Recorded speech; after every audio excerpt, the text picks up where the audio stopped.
A4 TV news కి స్వాగతం. ముందుగా వార్తల్లోని ముఖ్యాంశాలు చూద్దాం.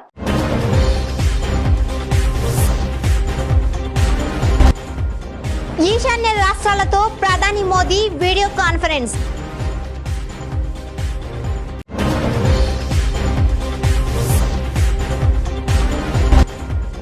కేశవ్ చేసిన ఆరోపణలపై మంత్రి బుగ్గన రాజేంద్రనాథ్ కౌంటర్.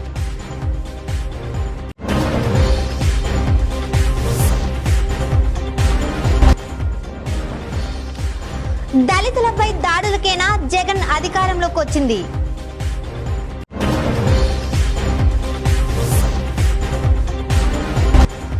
బల్కంపేట ఎల్లమ్మ అమ్మవారి కళ్యాణ మహోత్సవం అంగరంగ వైభవంగా జరిగింది. ప్రధానమంత్రి నరేంద్ర మోడీ నేడు ఉదయం 11 గంటలకు కరోనాపై ఈశాన్య రాష్ట్రాల ముఖ్యమంత్రులతో వీడియో కాన్ఫరెన్స్ నిర్వహించనున్నారు. ఈ సమావేశంలో ఈశాన్య రాష్ట్రాల్లో ఉన్న కరోనా పరిస్థితులపై సమీక్షించనున్నారు. मैं उस टीम को बहुत बधाई देता हूं क्योंकि वैक्सीनेशन में वैक्सीन का इतना महत्व है और उसको इस प्रकार से पूरी तरह सेंसिटिविटी से हैंडल किया है। इसलिए मैं आपके सभी हेल्थ सेक्टर में काम करने वाले साथियों को बधाई देता हूं और जिन 4 राज्यों में अभी कुछ कमी महसूस हो रही है वहां पर भी बहुत अच्छे ढंग से इस काम को किया जाएगा, ऐसा मुझे पूरा विश्वास है। साथियों, वर्तमान परिस्थिति से हम सब भली भांति परिचित है। कोविड की दूसरी लहर के दौरान अलग अलग सरकारों द्वारा मिलकर जो सामूहिक प्रयास किए हैं और उसका परिणाम भी दिख रहा है, लेकिन नॉर्थ ईस्ट के कुछ जिले ऐसे हैं जहां संक्रमण के मामलों में बढ़ोतरी दर्ज की जा रही है। इन संकेतों को हमें पकड़ना होगा, हमें और सतर्क रहने की जरूरत है और लोगों को भी लगातार सतर्क करते रहना पड़ेगा। संक्रमण को फैलने से रोकने के लिए हमें माइक्रो लेवल पर और सख्त कदम उठाने होंगे। और अभी हेमंता जी बता रहे थे कि उन्होंने लॉकडाउन का रास्ता नहीं चुना, माइक्रो कंटेनमेंट जोन का रास्ता चुना। 6000 से अधिक माइक्रो कंटेनमेंट जोन बनाए। इसके कारण रिस्पांसिबिलिटी तय हो सकती है।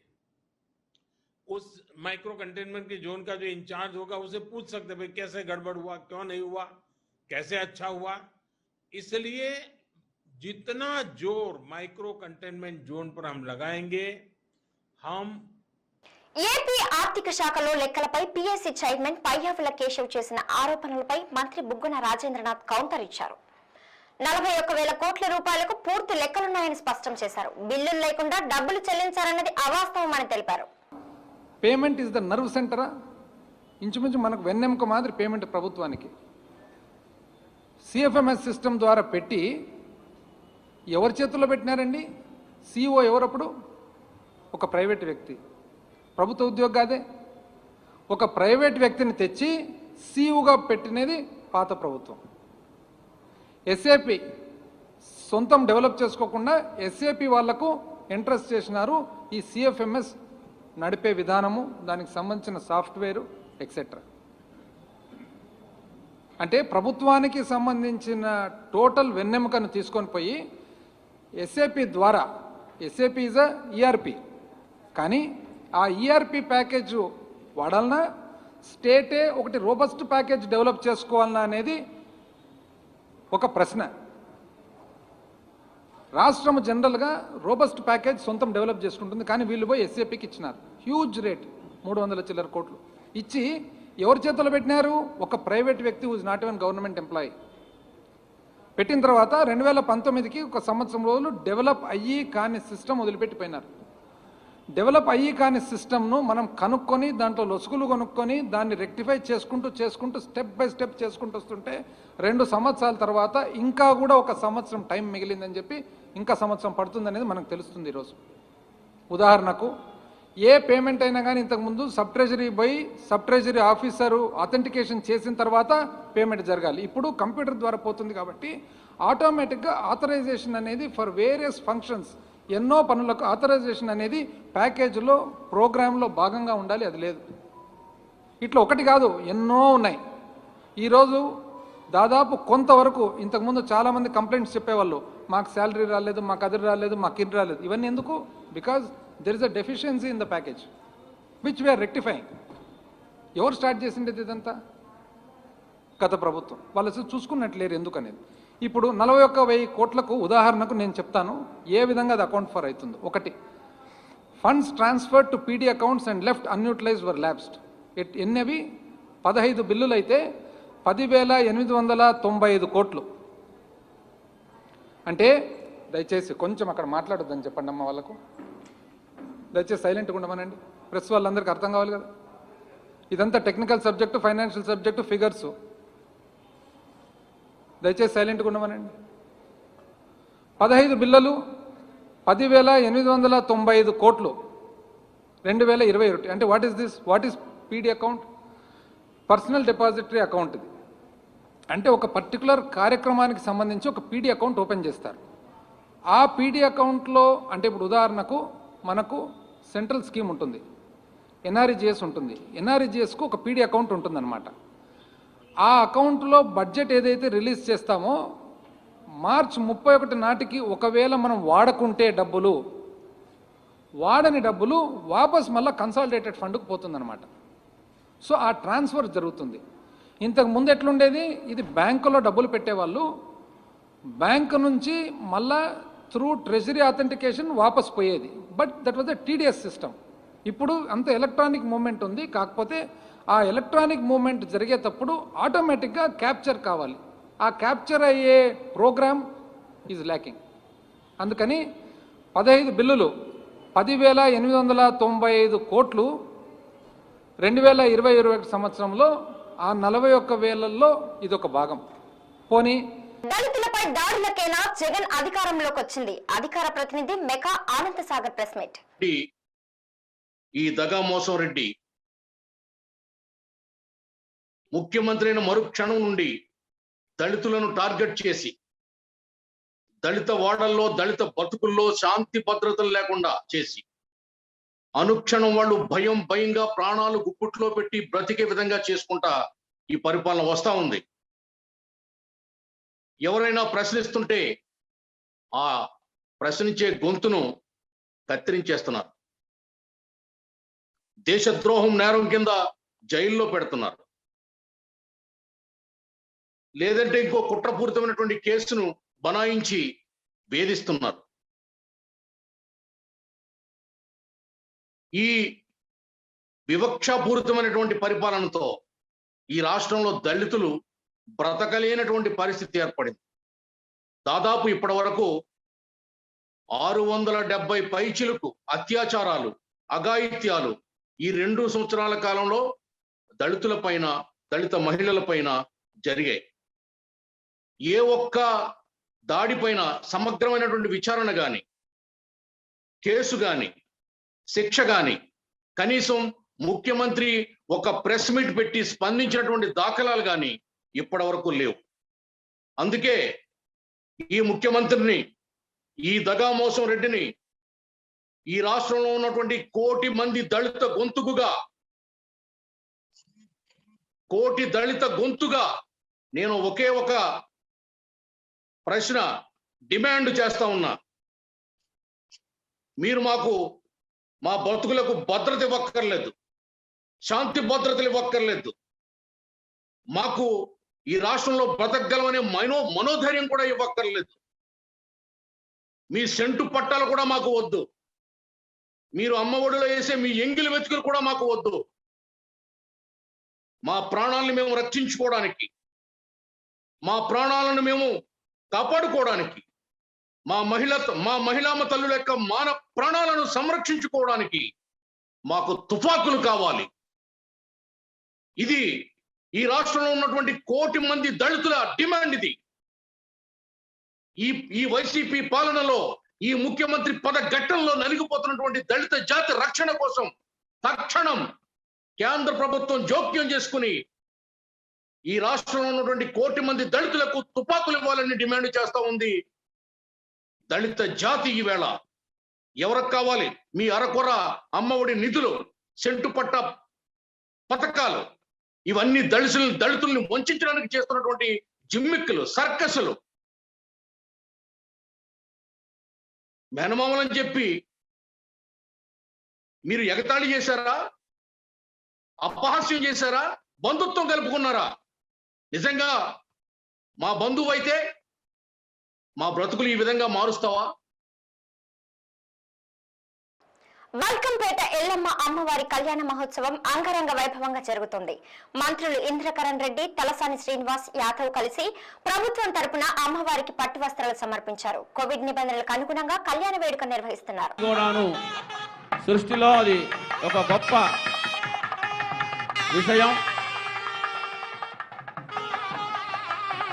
దేవాదాయ శాఖ మంత్రివర్యులు ఇంద్రకరణ్ రెడ్డి గారు, పశుసంవర్ధక శాఖ మాన్యులు తలసాని శ్రీనివాస యాదవ్ దంపతులు మంగళ వాయిద్యముల్ని తీసుకొని, మంగళ ద్రవ్యాల్ని, అలాగే మన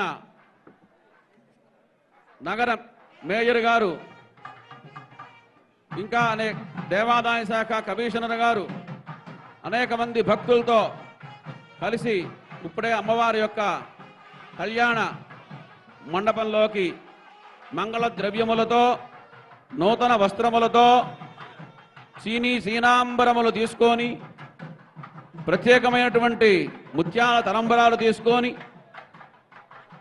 వివిధ పుష్పాలని ఫలాల్ని తీసుకొని అమ్మవారి దివ్య కళ్యాణ కైంకర్య నిమిత్తమై సమర్పించారు. తూర్పుగోదావరి జిల్లా చింతూరు మండలం మోతగూడెం ప్రాథమిక పాఠశాలలో 1 నుండి 5వ తరగతి వరకు విద్యా బోధన జరిగేది. అయితే పాఠశాల పునర్వ్యవస్థీకరణలో భాగంగా త్వరలో కేంద్ర రాష్ట్ర ప్రభుత్వాలు 3, 4, 5 తరగతుల పిల్లలను దూరంగా ఉండే ఉన్నత పాఠశాలలో చదవాలని, ఇప్పటిదాకా 5 తరగతులు ఉన్న బడిలో 1, 2 తరగతులే ఉంటాయి. జాతీయ విద్యా విధానం 2020 దాని ప్రకారం కేంద్ర ప్రభుత్వం అనుసరిస్తున్న విధానంలో భాగంగా రాష్ట్ర ప్రభుత్వం కూడా పాఠశాల పునర్వ్యవస్థీకరణలో భాగంగా 1, 2 ప్రీ ప్రైమరీ, తర్వాత 2, 3, 4, 5ని దగ్గరలో ఉన్న ఉన్నత పాఠశాలకు బదిలీ చేయడానికి ప్రయత్నిస్తుంది. ఈ బదిలీ అనేది అంత ఆశాజనకంగా లేదు. ఎందుకంటే 2, 3, 4, 5 తరగతులు హై స్కూల్లో ఆ పిల్లలతోటి, ఆ వయసు వారితోటి కలిసి ఉండడం అనేది సహజంగా కొద్ది ఇబ్బందికరం. అంతేకాకుండా ఎక్కడ కూడా దగ్గరలో హై స్కూల్స్ లేవు. ఏదో 1, 2 గ్రామాల్లో తప్ప చాలా గ్రామాల్లో చాలా దూరం, 3 కిలోమీటర్ల కన్నా ఎక్కువ దూరంలోనే ఉన్నత పాఠశాలలు ఉన్నవి. దానివల్ల విద్యార్థులు అక్కడికి వెళ్ళాలి, చదువుకోవాలంటే చాలా వ్యయ ప్రయాసలతో కూడుకున్నది. ఎస్కార్ట్ ఏర్పాటు చేసినప్పటికి కూడా ప్రతిరోజు వెళ్ళి రావడం అనేది చాలా ఇబ్బందిగా ఉంటుంది. కావున ఇప్పుడు నడుస్తున్న విద్యా విధానం ప్రకారమే కొనసాగించాలని మేము యూటీఎఫ్ తరఫున కోరుకుంటున్నాం.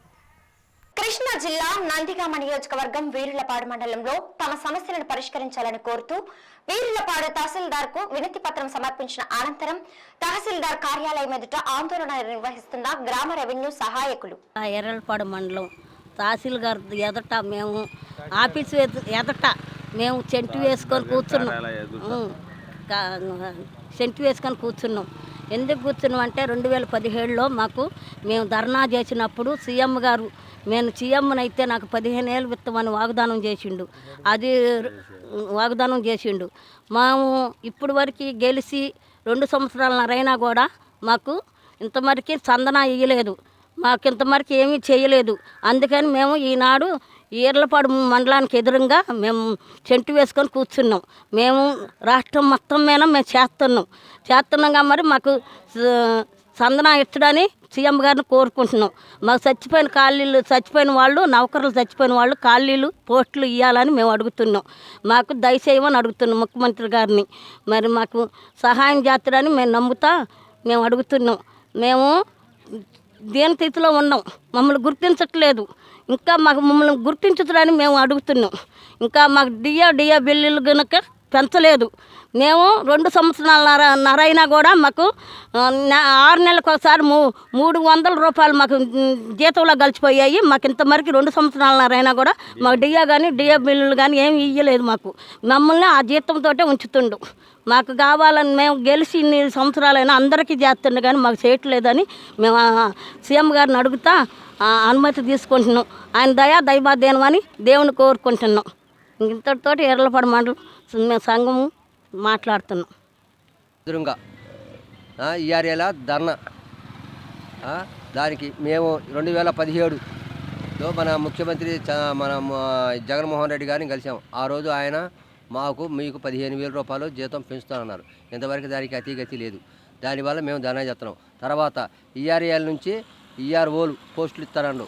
తర్వాత నామినీ అంటే తండ్రి చచ్చిపోతే కొడుకుది ఇస్తానండు. ఇంతవరకు అది లేదు. దానివల్ల మేము ధర్నా చేస్తున్నాం. వరికుంటపాడు మండల తహసీల్దార్ కార్యాలయం ఎదుట జీతాలు పెంచాలంటూ మరియు తమ డిమాండ్లను పరిష్కరించాలంటూ వీఆర్ఏల నిరసన. గ్రామ రెవెన్యూల సహాయ సంఘం కమిటీ రాష్ట్ర కమిటీ ఆదేశాల మేరకు ఈ యొక్క ధర్నాన్ని మేము చేస్తున్నాం. ముఖ్యంగా 2017లో మన జగన్మోహన్ రెడ్డి ఈ కనీస వేతనం వీఆర్ఏలకి పెంచుతానని ఆ రోజు మాట ఇచ్చాడు. ఆ విధంగా మాట నిలబెట్టుకోవాలని మేమందరం కూడా డిమాండ్ చేస్తున్నాం. కనీస వేతనం 21 ఇవ్వాలని మేమందరం కూడా డిమాండ్ చేస్తున్నాం. ఆ రీతిగా చర్యలు తీసుకోవాలని మేము కూడా కోరుతున్నాం. అదే రీతిగా 65 సంవత్సరాలు పైబడిన వారు వాళ్ళ యొక్క కుమారులు నామినీలుగా చేస్తున్నారు. వాళ్ళని వీఆర్ఏలు గుర్తించాలని మేము డిమాండ్ చేస్తున్నాం. అదేవిధంగా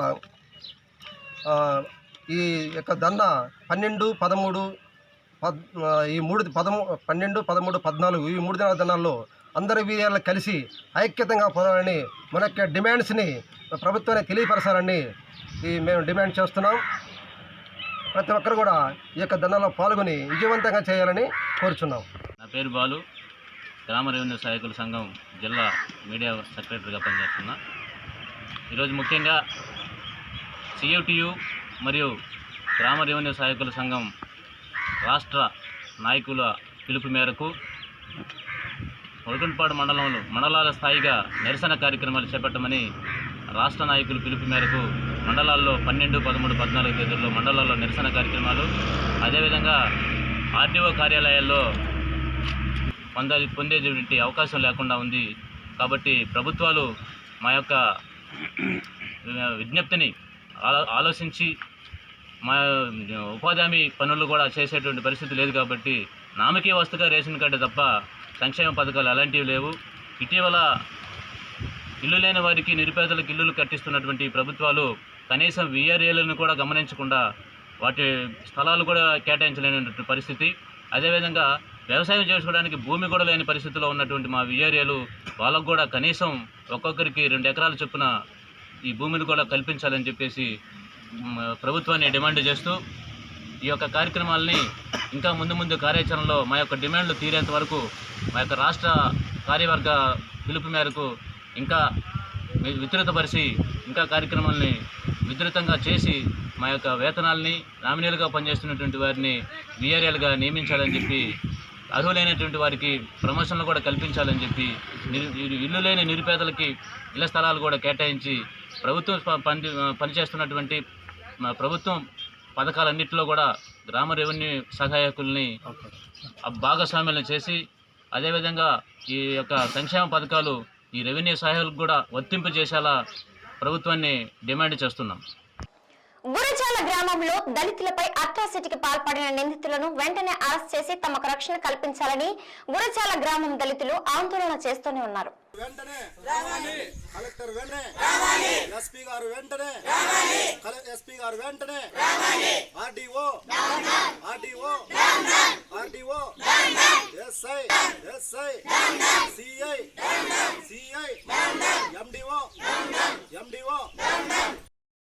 కృష్ణా జిల్లా నందిగామ నియోజకవర్గం వీరులపాడు మండలంలో రాష్ట్ర సంఘం పిలుపు మేరకు వీరులపాడులో రిలే దీక్షకు మోతాదు ఎట్టి చేస్తున్న అర్హులైన వారిని రియల్ వీఆర్ఓలుగా ప్రమోట్ చేయాలని, వారసత్వ ఉద్యోగాన్ని ఇవ్వాలని, కనీస వేతనం 21,000 ఇవ్వాలని డిమాండ్ చేశారు. జిల్లా షేక్ మస్తాన్ వల్లి మాట్లాడుతున్నాను. ఈఆర్ఈలు సంఘం అధ్యక్షుడిని నేను ఇక్కడ నుంచి ఎర్లపాడు మండలం నుంచి మాట్లాడుతున్నాను.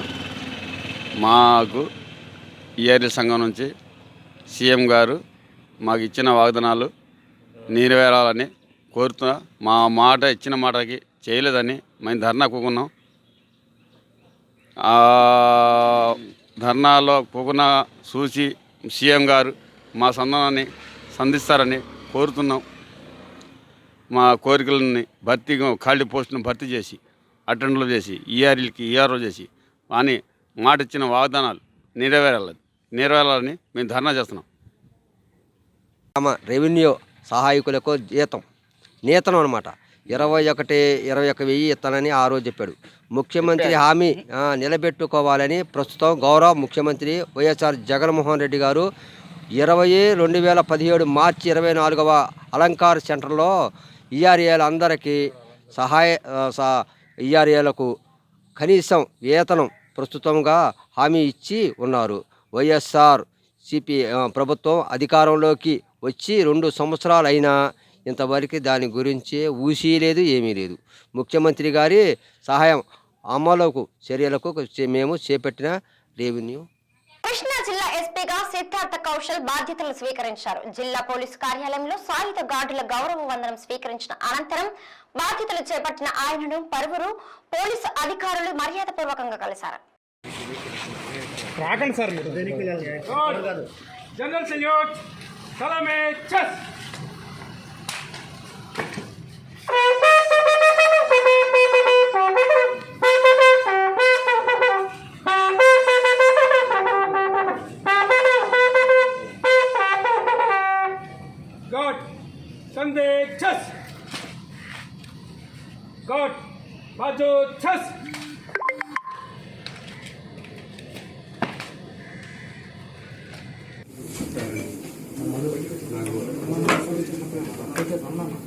విజువల్ తీసుకొని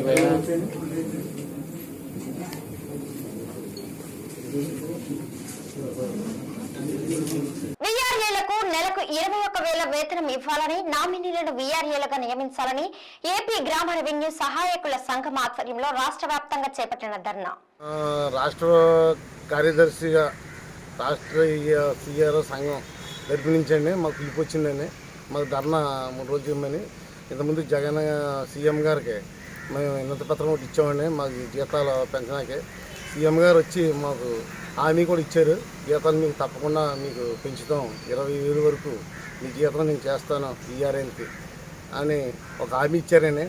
ఆయన మాట ఇస్తే మాట తప్పరు, మనం తిప్పరని మేము అనుకుని ఇప్పుడు దాకా ఆయన గురించి ఎదురు చూస్తున్నాం ఆశించి.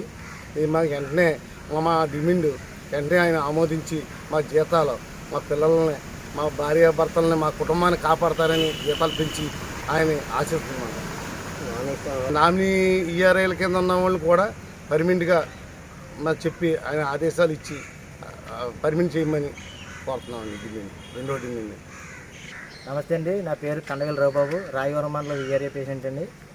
మాకు గతంలో జగన్మోహన్ రెడ్డి గారు హామీ ఇచ్చారండి, మన ముఖ్యమంత్రి గారు, మీ జీతాలు పెంచుతాము, నామినీ వీఆర్ఎల్ని రెగ్యులర్ చేస్తాము, పదోన్నతులు కల్పిస్తామని చెప్పారండి. అలాగే కల్పిస్తారు, ఇప్పుడు దాకా ఎదురు చూస్తూ వచ్చామండి. కానీ మా జీతంలో 300 కటింగ్ పెట్టారండి. ఈ కటింగ్ తీసివేసి మా జీతాలు పెంచాలని, నామినీ వీఆర్ఎల్ రెగ్యులర్ చేయాలని, పదోన్నతులు కల్పించాలని మన ముఖ్యమంత్రి వారిని కోరుకుంటున్నాం సార్. ఈ ధర్నా ద్వారా తమకు తెలియజేస్తారని కోరుకుంటున్నాం. పశ్చిమ గోదావరి జిల్లా ఏలూరు కలెక్టర్ కార్యాలయం వద్ద ఈ రోజు 2019 ఉపాధి హామీ పెండింగ్ బిల్లులను వెంటనే చెల్లించాలని టీడీపీ ఆధ్వర్యంలో ధర్నాలు నిర్వహించారు. 19 సంవత్సరానికి సంబంధించి ఉపాధి హామీ పెండింగ్ బిల్లులు ఏవైతే ఉన్నాయో వాటిని వెంటనే విడుదల చేయాలని ఇవాళ తెలుగుదేశం పార్టీ డిమాండ్ చేస్తూ ఇవాళ పశ్చిమ గోదావరి జిల్లా కలెక్టరేట్ ఆఫీస్ దగ్గర నిరసన వ్యక్తం చేస్తూ ఉన్నాం. ఎందుకంటే ఏదైతే ఈ ఉపాధి హామీ పనులన్నీ కూడా ఆ స్థానిక ప్రజాప్రతినిధులు, ఎవరైతే ప్రజల చేత ఎన్నుకోబడినటువంటి ఆ సర్పంచులు, ఎంపీటీసీలు, జడ్పీటీసీలు, మరి ఎవరైతే వీళ్ళు కూడా బడుగు బలహీన వర్గాలు, ఎస్సీ, ఎస్టీ, బీసీ, మైనారిటీ వర్గాలు ఎవరైతే ఉన్నారో మరి అటువంటి వర్గాలు చేసినటువంటి పనులకు బిల్లులు ఇవ్వనటువంటి స్థితిలో వాళ్ళందరూ కూడా అప్పులు పాలే రోడ్డును పడినటువంటి పరిస్థితి ఏదైతే ఉందో దాన్ని తీవ్రంగా మేము ఈరోజు ఖండిస్తూ ఉన్నాం. ఎంత అన్యాయం అంటే ఆ స్థానిక ప్రజాప్రతినిధులకు బిల్లులు ఇవ్వకుండా మరి ముఖ్యమంత్రి సొంత నియోజకవర్గం పులివెందులకు మాత్రం బిల్లులు బకాయిలు తీర్చారు. ఏదైతే పొంగనూరు అంటే రామచంద్రారెడ్డి ఎవరైతే ఉన్నారో మరి వారి నియోజకవర్గం పొంగనూరుకి నిధులు ఇచ్చారు. అంటే అంటే మేము ఒకటే కోరుతున్న ఇవాళ ఈ ప్రభుత్వాన్ని, ఇవాళ స్పష్టంగా కోర్టులు సైతం, హైకోర్టు సైతం ఇమ్మీడియట్లీ ఆ యొక్క పెండింగ్ బిల్లులు చెల్లించమని ఆదేశించినప్పుడు కేంద్రం ఏదైతే విత్ ఇంట్రెస్ట్తో కూడా ఆ బిల్లులు చెల్లించమని ఆదేశించినప్పటికీ కూడా రాజ్యాంగం పట్ల, రాజ్యాంగ వ్యవస్థల పట్ల కూడా ఈ ప్రభుత్వానికి గౌరవం లేకుండా ఇవాళ బిల్లులు ఏదైతే చెల్లించడం లేదో రేపు భవిష్యత్తులో తగిన మూల్యం ఈ అధికారులు కూడా చెల్లించుకోవాల్సినటువంటి పరిస్థితి ఉంటుంది. మొన్ననే మీరు చూసారు, ఏదైతే కోర్టు ఉత్తర్వులు అమలు చేయలేకపోతే గిరిజా శంకరు, ద్వివేది ఏ రకంగా అయితే శిక్షకు గురయ్యారో ఈ యొక్క పెండింగ్ బిల్లులు విడుదల చేయకపోతే భవిష్యత్తులో కూడా అధికారులు జైలు పాలవుతారని వీరిని కూడా హెచ్చరిస్తూ ఉన్నాం.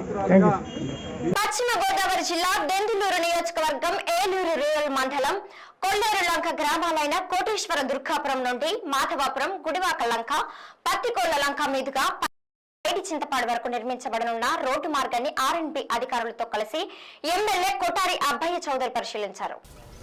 వరకు ఆ టూరిజం వరకు ఈ వారం మొదలుపెట్టమని, అదేవిధంగా అక్కడి నుంచి ఇంకా 2 బిట్లుగా పైడి చింతపాడు వరకు కూడా వాళ్ళని ఎస్టిమేషన్ వేయమంటూ ఉన్నాం. ఎస్టిమేషన్ వేశాక దాన్ని కూడా వచ్చే వారం రోజులు శాంక్షన్ చేయించి ఇదంతా కూడా ముందుగా రిపేర్ చేయించే విధంగా ఇదంతా కూడా రిపేర్ చేయించి ఒక లేయర్ వేస్తాం అంతేనా, ఒక లేయర్ అన్న వేయించుకునే వెళ్ళే విధంగా ఈరోజు ప్రణాళిక చేస్తూ ఉన్నాం. అదేవిధంగా దీని అంతటికి ముఖ్యమంత్రి గారిని ముఖ్యంగా కోరింది దీన్నంతా సిఆర్ఎఫ్లో పెట్టమని, ఈ రోడ్డుకి ఒక శాశ్వత పరిష్కారం ఉండాలి అనే విషయాన్ని ఈరోజు ఎస్సీ గారు నేను కూడా చర్చించడం జరిగింది. తప్పకుండా దీనికి శాశ్వత పరిష్కారం కావాలంటే సుమారు 25 కోట్ల నుంచి 30 కోట్ల పైచిలుగానే అయ్యే అవకాశం ఉంది. ఎందుకంటే రీటైనింగ్ బాల్ కట్టి మరి కూడా దాని గురించి కూడా ప్రభుత్వం దృష్టి, ముఖ్యంగా ముఖ్యమంత్రి గారికి దృష్టికి తీసుకువెళ్తాం. అదేవిధంగా అధికార యంత్రాంగం కూడా వాళ్ళందరూ కూడా ఆర్ఎంబీ డిపార్ట్మెంట్లో కూడా ఇది సిఆర్ఎఫ్లో పెడితే బాగుంటుంది అని కూడా సజెస్ట్ చేయడం జరిగింది.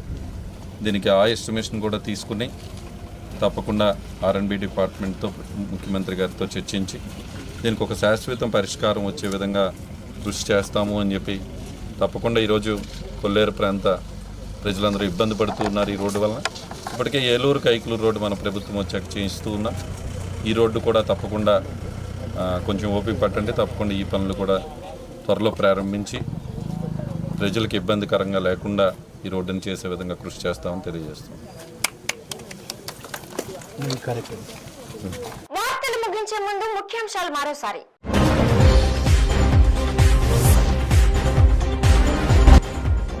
ఈశాన్య రాష్ట్రాలతో ప్రధాని మోదీ వీడియో కాన్ఫరెన్స్.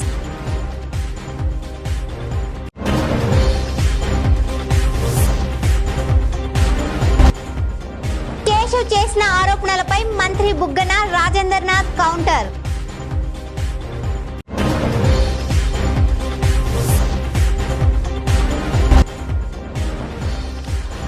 దళితులపై దాడులకేనా జగన్ అధికారంలోకి వచ్చింది.